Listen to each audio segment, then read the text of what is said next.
Gagawa naman po tayo ngayon ng open chain stitch. Open chain stitch with French knot at ang loop stitch. Ganito po gawin ang open chain stitch.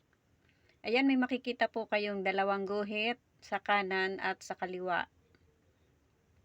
Ayan, gumamit po ako ng kulay pink na sinulid dito.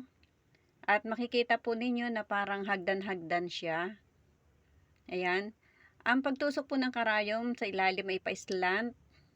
Makikita po ninyo, ayan, pagmasdan po ninyo ang tusok ng karayom, pa-slant po siya sa ilalim. At isasabit po yung punong sinulid doon sa pinakadulo ng karayom. Yan, ganyan po. Yan po ang open chain stitch. At ang susunod naman po ay ang open chain stitch with French knot. Ayan, gumamit naman po ako ng kulay violet na sinulid.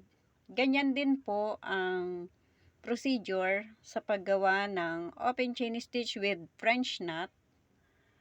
Ayan, hagdan-hagdan din po. At mamaya po, pagkatapos po na yung open chain stitch na yan, na kulay violet, ay lalagyan po naman natin siya ng French knot sa bawat square na iyan, sa gitna. Ayan, pagmasdan po ninyo ang bawat tusok ng karayom. Ayan, pa-slant po iyan. Ayan, ganyan. Naka-slant po yung karayom. Tapos ay isasabit po yung punong sinulid doon sa dulo ng karayom. Tapos medyo susungkitin po yung kanang bahagi ng sinulid bago itusok ang karayom. Yan, ganyan po. Itutusok na pa-slant ang karayom. Yan, ay sinabit po yung punong sinulid. Ayan, sinungkit. Tapos itinusok ulit ang karayom na naka-slant. Ayan, ganyan po ang paggawa ng open chain stitch with French knot. Ang susunod naman po dyan ay lalagyan na po ng French knot ang bawat gitna niyang square na iyan. At gagamit naman po tayo ng kulay pink na sinulid. Ayan, pagmasdan po ninyo ang paggawa ng French knot. Diyan sa French knot po, galing sa ilalim ang karayom. Ayan, hinigit pa itaas.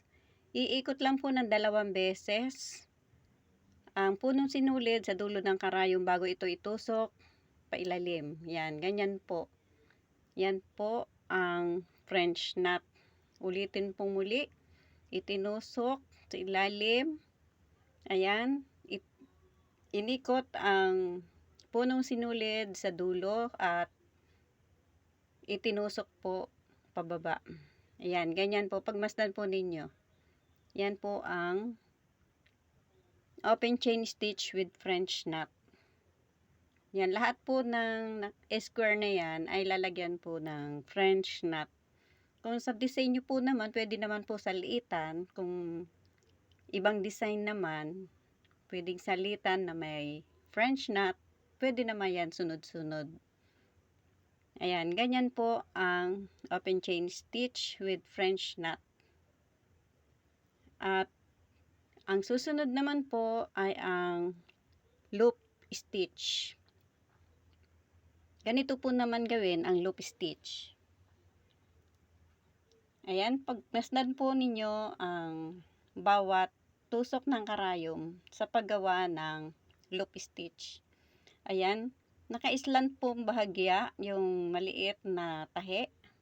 Ayan, may i-slant po muli dyan at yan naman po ay susuotan ng karayom.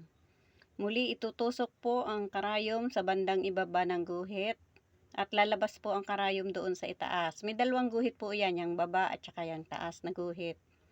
Ayan, pag itinusok po ang karayom, yan, katulad yan, itinusok sa baba, lumabas sa taas, at isinuot po yung karayom doon sa naka-slant ng maliit na tahi.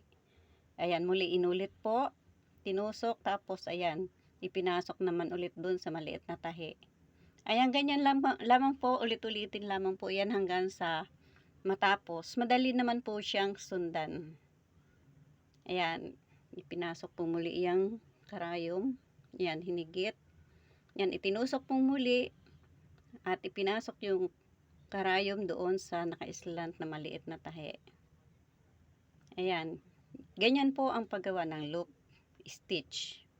Sa mga hindi pa po naka-follow and subscribe, please follow and subscribe. Ayan. Yan po ang itsura ng loop stitch. Ayan. Napakadali pong sundan. Thank you for watching.